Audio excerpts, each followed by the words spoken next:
You all should be able to hear me. If not, I'm used to projecting. Good afternoon. Thank you so much for that wonderful introduction. I really appreciate it. I want to give a special thank you to Doctors Kelly Dietz and Gordon Steffi, who are in here somewhere, for reaching out and inviting me to be a part of such an important program that can only be described as restorative justice and reparations. I would also like to thank the descendant community for allowing me to be a part of the African American Cemetery Symposium. I do not take this lightly. I'd like to give another special thanks to Matthew Torres, who is the program coordinator who coordinated our travel, our housing.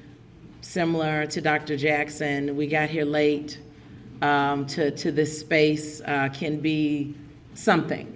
And so he made sure that we were there and all checked in and really appreciate it. And I keep saying they, because I want to also thank my oldest two sons, Javen and Zaire, shout out from the back, who have accompanied me this weekend.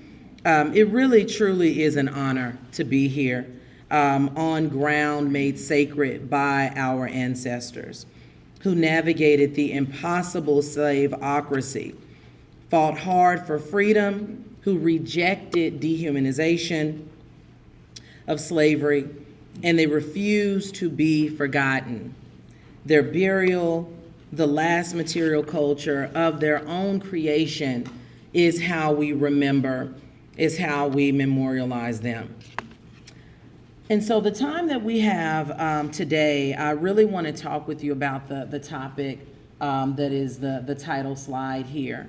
African American burial grounds as social justice activism. We'll come back to these images a little bit later in my presentation, but just getting you to think about that connection. African American burial spaces, the places and spaces that Black folks are buried in social justice activism. When George Floyd was murdered, Connor Wright and Anna Baker, University of Penn graduate students in the art department, wanted to do something. If you read reports of this makeshift cemetery that was in Minneapolis about a month after his murder, they wanted to do something involving naming. And they came up with creating a makeshift cemetery. So think about the power in that.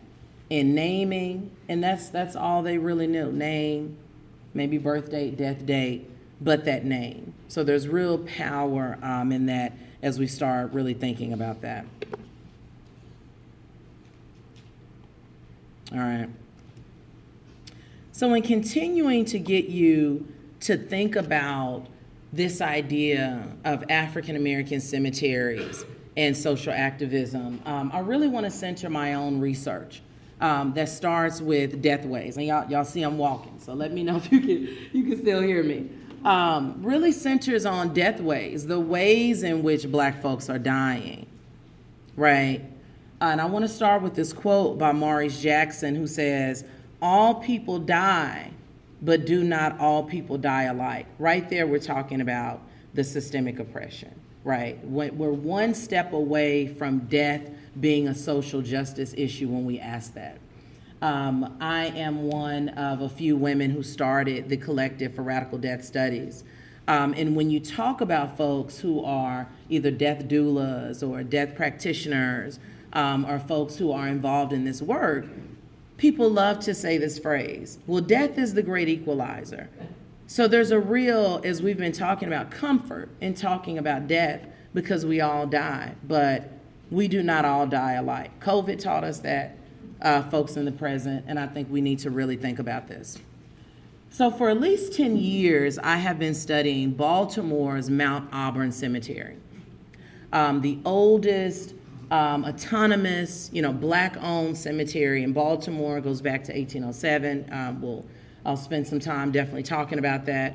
And in my research suggests the oldest autonomous Black-owned burial space in the state. And I started with a question of, so these are really America's oldest Methodist folks, not AME, they were tethered to the Methodists, right? Strawbridge and them that came from Europe. And they petitioned for their own space. They petitioned for their own burial ground, even though they could have been buried at Lovely Lane. And this church, Sharp Street Church, that still owns this cemetery, it's a very powerful act in that owning, as we're talking about. They built a brick and mortar church around 1802. 5 years later, they spend money, raise money, which to today's standards accounts to about $15,000, to buy what is a 2 1/4 acre of land for their cemetery. And I thought, why? There's something going on here other than having a space of resting in peace. And my research suggests that this was about fighting back, using the burial ground to fight back against slavery. Later on, fight back against Jim Crow. Later on, fighting back against this dehumanization. So I want to invite you all to really think about death, the ways in which we're dying, as a lens to understand the early African American experience in America. In the 19th century, African American burial rights. So this is really about the right of burial, not, RITES, but this idea of I can be buried where I want and how I want. So there's a real activist element here, right? And I've talked with you about the autonomous burial ground, how important that is to ownership, how important that is to the issue of social justice. But there's also a land element here, owning land, and we've all talked about it, from Dr. Blakey to Dr. Jackson, owning that land. That was one of the American dream story, if we're using this term anachronistically during this time period. The way to vote, the way to do anything, white land owning male. Y'all are with me, right? So when we think about cemeteries and who's owning the land, all of us are asking this question, right? During this time period, it really is on your personal property where you're buried. So what happens when you can't own the land? These folks decided to do something about it. And I think it's very important to really use that and think about these burial rights. So what you're looking at on that left-hand side, that image there, is the historical marker. I think in the 80s it was a state, on the state registry, and around the 2000s it is on the National Registry of Historic Places, okay? You probably can't read that, but it says in 1872, and this is in Cherry Hill, South Baltimore, where it stands, and it exists now. But in my research, I found that this went through 4 purposeful phases, again, for fighting for this humanity. First, you had the African Burying Ground, 1807, 1839. Next, it moved with the ways in which cemeteries were moving during this time period. It's a public health hazard. They're moving them out to the county. It renames it to Bel Air Burying Ground. Then it comes back to where it is now. And a black community is forming with it, Hullsville, and I'll write on this. And it's renamed Sharp Street Cemetery after the church that owns it. And in about 1903, it becomes Mount Auburn Cemetery. But again, I want to invite you to look at just what's going on during all of this time. Okay, I want to make sure that doesn't go. Let me go back. I want to invite you to just think about what's going on during this time period. 1807, the slave trade may have ended, but plantation slavery takes root, right? Some of the most brutal form of dehumanizing and violence that is taking place in the name of white supremacy, in the name of this democracy, right? But establishing African American burial rights creates this idea of freedom through death. And what you're looking at is a deed from 1807. And I encourage you all, and I will continue to say this, find the deed, trace the deeds, find out who is owning this land, and you can continue to do that. Maps are very helpful to find out where these cemeteries have moved around. And I'm going to read it from here. What it says is that this is a burying ground for the Africans or people of color in the precincts of the city of Baltimore, in communion with the Society of Christians and the Commonwealth known as the Methodist Episcopal Church.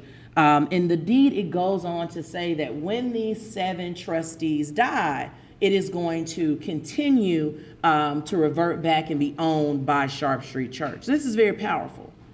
This is very powerful. Lovely Lane, which is the white church system, is not ever going to have access to this burying ground. It's going to go to their heirs and assigns, and that's really powerful, especially thinking about what we've been talking about here today. So why? Why have this burying ground and spend all this money? I think we should think about where were Black folks buried during this time period. Let me go back. Baltimore is separated in east-west. There was a Potter's Field in the west, there was a Potter's Field in the east, and no one wanted to be buried in Potter's Field. And this was not just a space for Black folks, but when you look at the city records, you see that upwards to 80 and 90% of the people who are buried in these spaces are racialized Black. So that's very important to understand this. And as my bullet points say, this is a burying ground for the unclaimed dead. These folks were buried 4 to a lot in numbered graves, which is not something that should happen in burial. Burials give us humanity. We are named, we are remembered. There's absolutely no legal protection for Potter's Field whatsoever.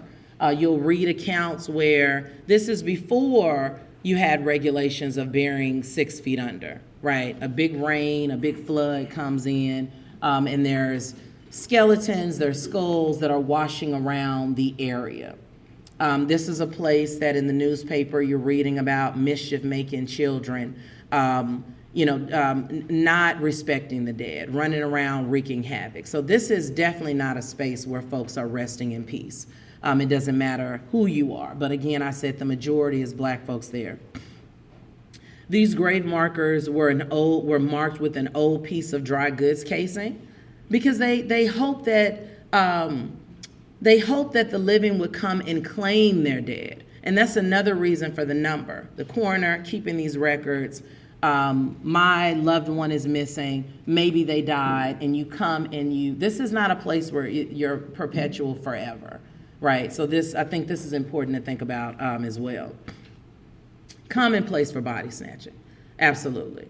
If you do not know Dana Ramey Berry and her book, The Price for Their Pound of Flesh, please know that book, because she talks about the links between the American medical system and the progress of American medicine and how it is absolutely on the backs of Black cadavers, where there's no legality here, and there's evidence that she points to and things I've seen in my own research where you have medical students going out and digging up these bodies because, again, they're unprotected. And even when there is that conversation with the family, as Dr.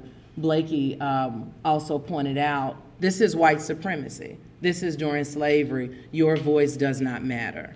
So not being able to rest in peace. And even as he was talking about with the MOVE members out of Philadelphia in the 80s and what's going on there. So I think it's important to really think about these burial spaces and having control over it. What does that mean?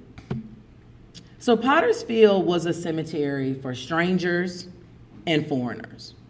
It represented the oppressed life that black folks lived on earth.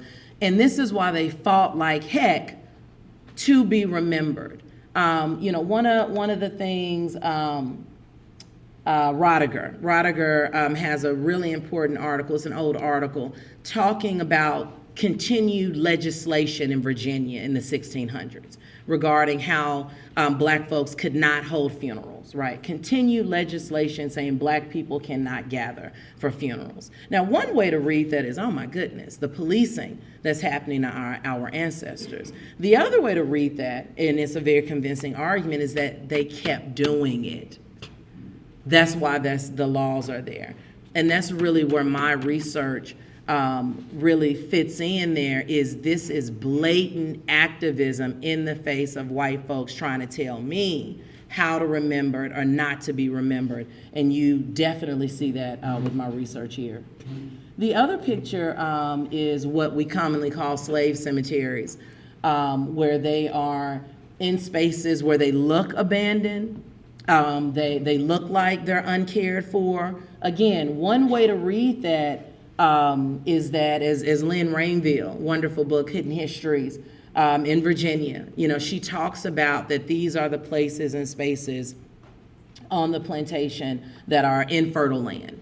Maybe the out of the watchful eye of the slaveholder, or part of these Africanisms, right? These customs brought over that survived the slave trade, where black folks are burying their dead in the woods, next to rivers, next to streams, right?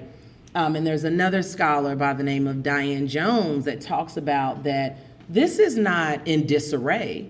We think about cemeteries, we have the nice line, headstones, but no, this is them navigating this plantation scape, or this slave scape, as she talks about it, right?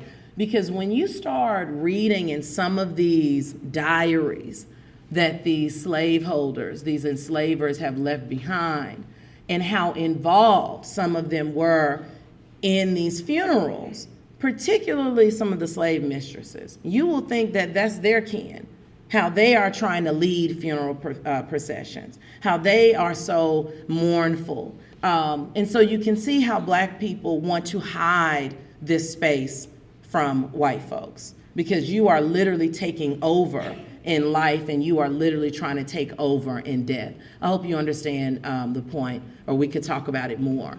You have slaveholders literally leading funeral processions. So this was a way to really combat a lot of this. Something else to think about is in 1701, this Act for the Establishment of Religious Worship, let me go back. As I'm pulling it closer, records were kept, again, this is Maryland, 1701, of everyone who was born, everyone who died, everyone who was married. This is the early iteration of the county courthouse, right? These records that we have now. But the highlighted version, the highlighted that I brought out is, we keep these records of everyone except Negroes and mulattoes.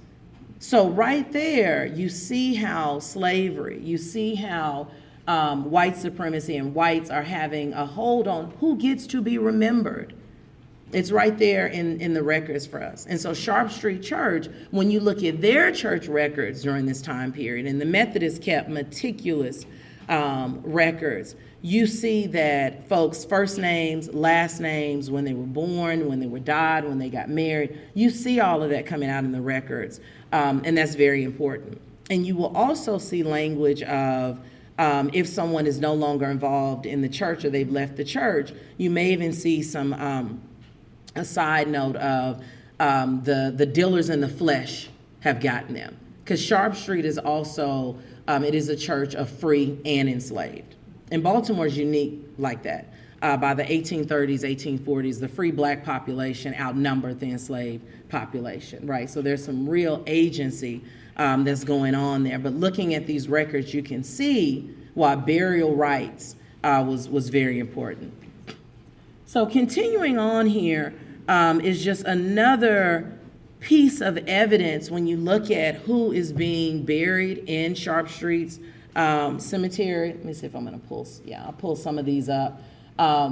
These are the interment reports that the city of Baltimore keeps, and this is from, I believe, 1818.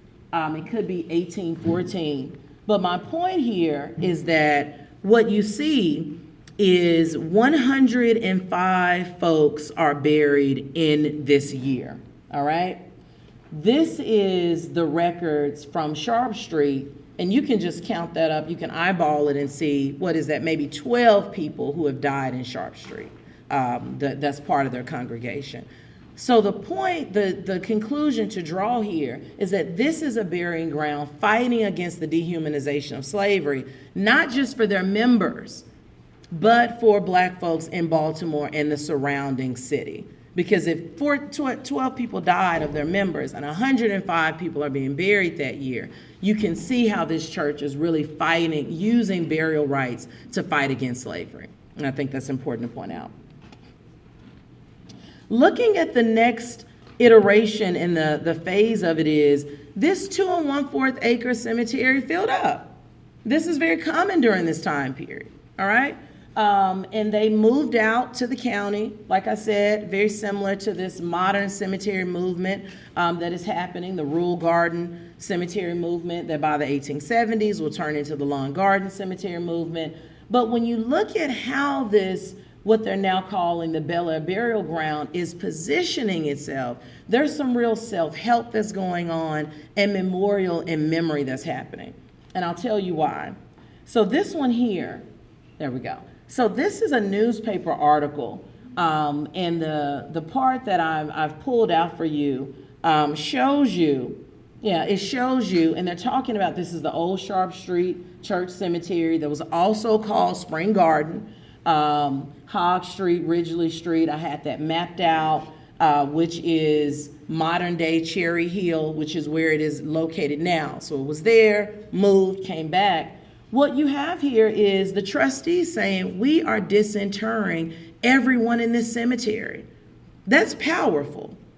When you do secondary research and you look at small cemeteries like this, regardless of race, regardless of religion, these cemeteries filled up, and I don't want to say they forgot them, but the common practice was, we're moving on.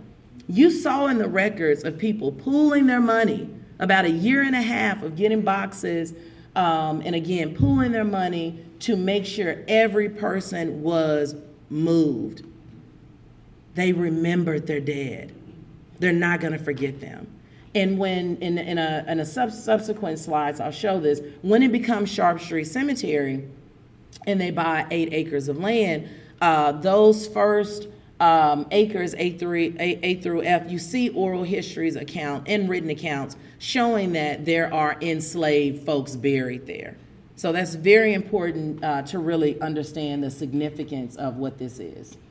Also, benevolent societies and burial societies are very important. This is not unique to Black folks, but as you can imagine with this self-help, no one is coming to make sure that we have what's called a proper burial, because we're not human anyway.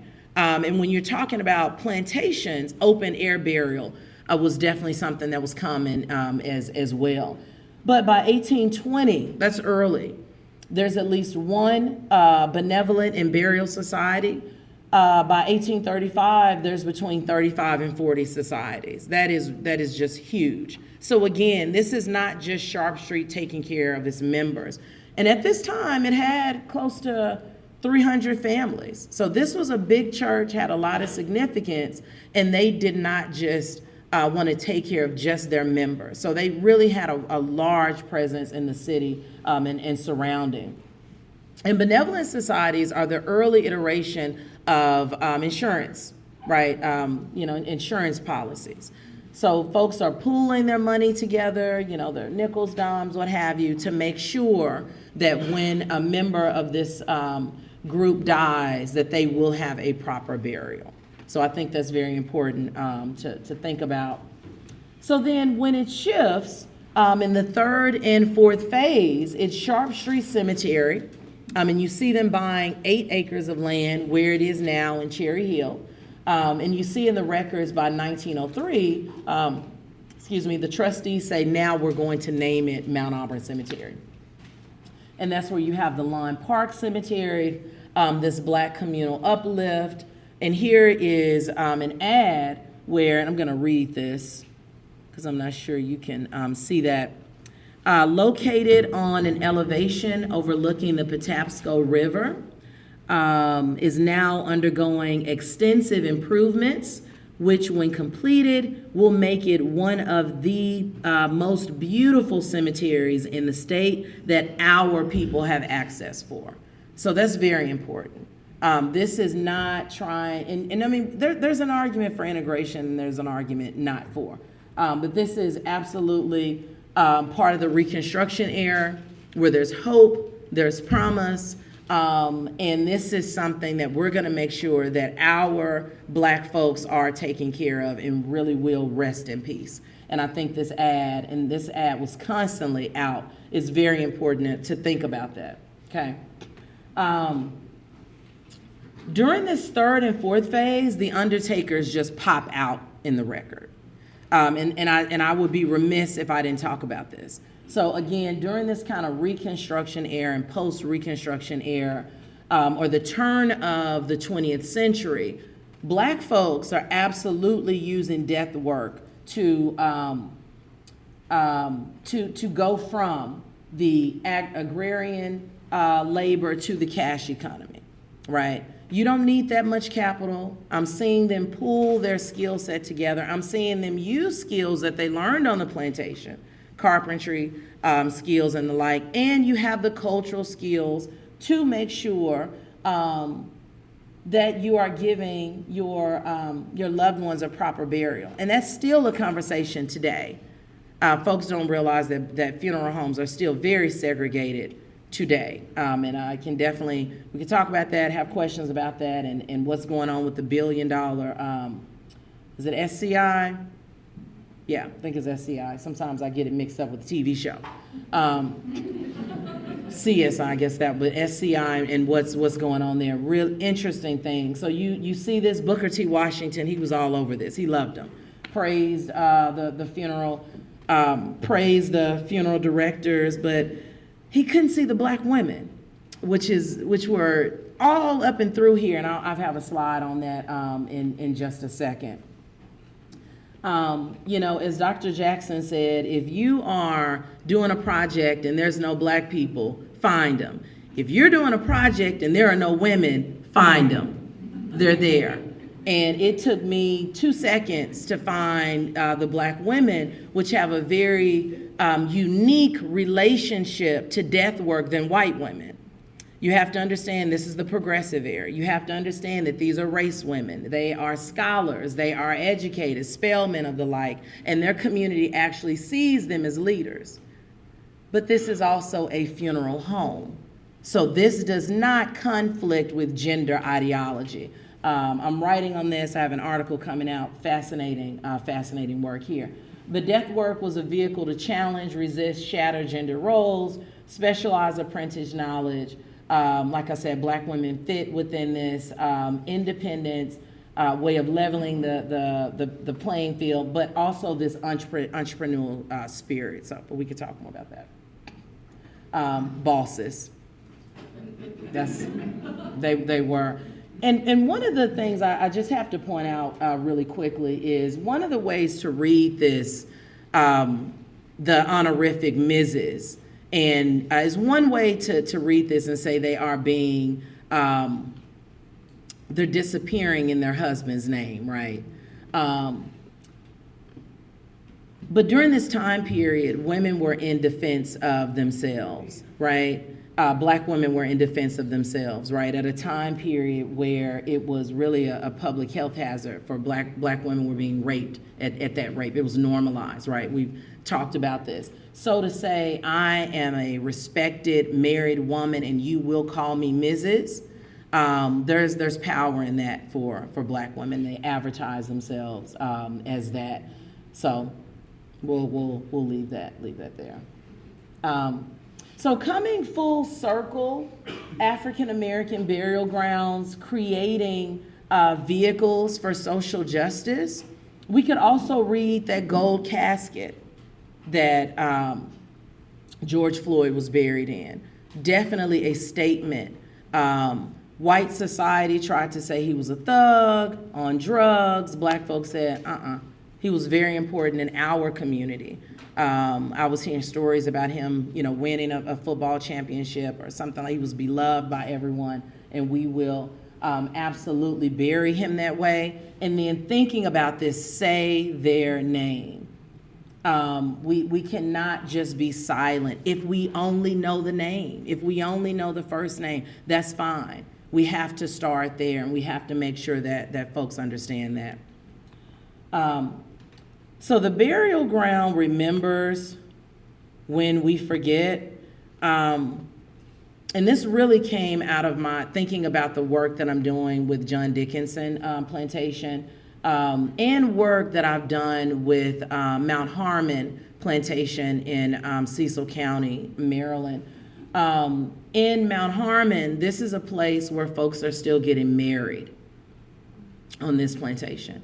This is a place where that's their bread and butter, 5K runs, bird watching.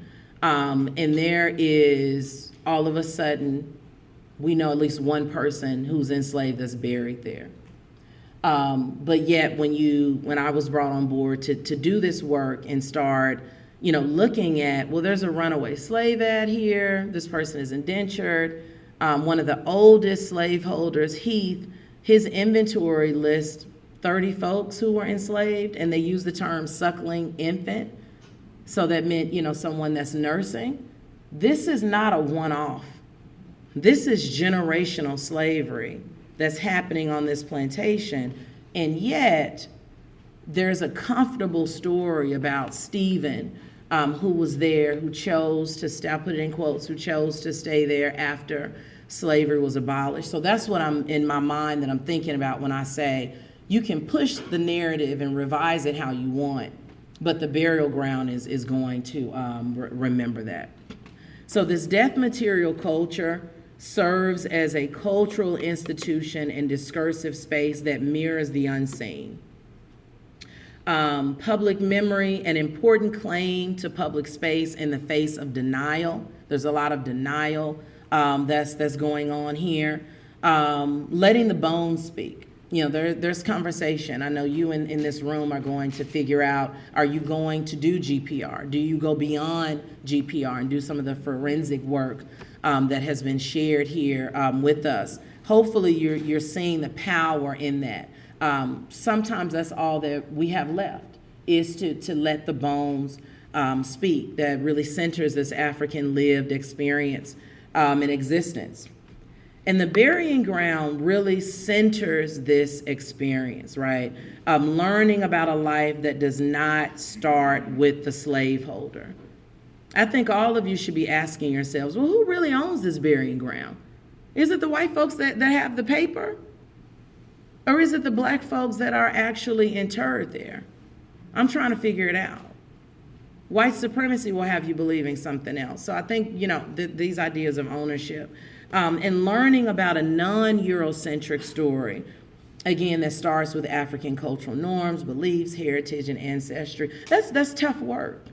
It's very hard work. And this is why my nonprofit and other things that I started early about is you will be in spaces, multiracial spaces, and folks feel like death is the great equalizer, that's the commonality, and they learn very quickly that it's not. And so you have to do some work on your own if you are a racialized white person coming to this work. It's tough work. It's not easy, but it's very rewarding. This is the John Dickinson Plantation that I'll be completing my tenure on that this year. At the bottom is the newly unearthed burying ground. Gloria Henry, the site coordinator that's been out there 30 years, says she's been looking for that long, right? An African-American woman, and just thinking about her relationship to this burying ground. And then at the top is the Dickinson home. So these burial spaces help to assert the African-American experience as foundational to understanding American history. That's the shift. You cannot understand this history and who we are without understanding this experience. It gives us a much more comprehensive American freedom story, right? We have this idea of pilgrims coming from somewhere and religious freedom, but their religious freedom cost Africans their freedom. And we don't talk about this story. Or the genocide that was committed to indigenous folks. We don't talk about that story, but we have to if we really want to understand who we are. They absolutely disrupt plantation narratives. Absolutely disrupt these plantation narratives. Now, John Dickinson, if you don't know anything about him, he is what's considered a founding father. He did not sign the Declaration of Independence, but his letters from a farmer really ideologically helped shape the American Revolution, right? He was much more of a, let's kind of get along. Again, didn't really want to, break away from England, right? But his democracy in the fact that he still held people enslaved. We have to really think about, these spaces. And there really is a fascination with these old colonial families. I don't have to tell y'all in Virginia. Like we do with the English, the Queen. And when the Queen died, I happened to be at a death conference of all conferences when she died. It was a trip. You can't make this stuff up. And people coming out really talking about what that meant to be in the Commonwealth. What is that? That violence that is happening there. But we have this fascination with this, and I challenge my students. I try to go to these plantation and plan trips where we're incognito, but 30 folks they know what we're up to. But I tell them we're not going to be welcome through the front door. Yes, you're white, but you don't have enough money for. You are not going to be welcome, right? But we have this fascination, and we don't really tell the story of how, if it wasn't for the folks that this man enslaved, or these people enslaved, he would not be able to be a lawyer, which is what he did. He would not be able to build all this wealth and all this influence and know-how. And I think what we continue to talk about today is that African American burial spaces reflecting national memory and national origin story and national identity counters social erasure. And that is just key. And it counters this segregated knowledge and this idea of benevolent slavery, that you can have a kind slaveholder. You cannot, but people really do believe that. Slavery apologists, what folks in my field, called Kanye, right? If, for folks that don't know that term, and I think it's important to just, who's controlling the knowledge and what's going on here. All right, so just a couple of more slides to kind of round out as we're thinking about this. Again, this is actually the burying ground at John Dickinson. I'm not putting that on there right. Here, and this is the burying ground of enslaved folks at Mount Harmon in Cecil County. And they've cleaned some of this up since I was working with them. But this is about restorative justice, where you are getting justice for the wrongs of the past while holding folks accountable today, which is different from reconciliation. Reconciliation is this idea of, oh, you wronged me, I wronged you, let's apologize and let's get together. No, we have to be honest about who did the wrongdoing and what that really looks like, which is why it allows us to confront slavery, grapple with erasure, and acknowledge the legacy of slavery that we are all living in now, which is a social justice issue. This is white privilege. By virtue of slavery and the white supremacist norms that were set up in this country, if you are racialized white, you have privilege. I don't care how nice you are. I don't care how kind you are. I don't care how much money you donate to someplace in Africa. You probably don't even know where it is. You still have white privilege. And whiteness. Whiteness centers itself. We heard about that in very normalized ways that it others anyone who is not white. And this systemic racism. It forces us to grapple with this. From the education system, medical, all of these systems, on and on and on. It really forces us to think about that, right? Cultural racism is to say, because Black people are dressed this way, because they talk this way, because they act this way, this is why they have not gotten ahead. That's cultural racism. This systemic racism says that it is built in our laws and our policies, right? So I think my last slide here is that reclaiming African American burial grounds are reparations. I wholeheartedly believe that.